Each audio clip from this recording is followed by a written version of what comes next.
കടം വാങ്ങിക്കഴിഞ്ഞാൽ ഉണ്ടാകുന്ന വിഷയം പിന്നെ പുറത്തിറങ്ങൂല.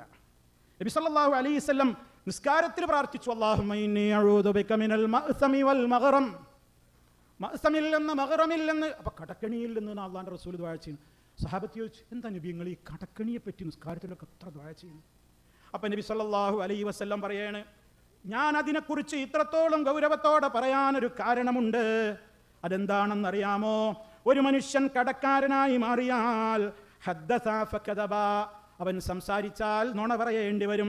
വബഅദ ഫഖലഫ, വാഗ്ദത്തം ചെയ്താൽ പിന്നെ ഒക്കെ അവൻ തെറ്റിക്കേണ്ടി വരും. 1000 റിയാൽ കടം വാങ്ങി, 1-ാം തീയതി തരാം. 1-ാം തീയതി കിട്ടിയില്ല, തന്ന ആൾ വിളിച്ചു, 10-ാം തീയതി തരാം. നുണ.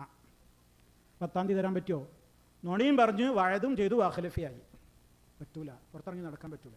വളരെ അത്യാവശ്യമുണ്ടോ മാത്രം വാങ്ങിയാൽ മതി. വാങ്ങാതിരിക്കാൻ ചിലപ്പോൾ പറ്റൂല.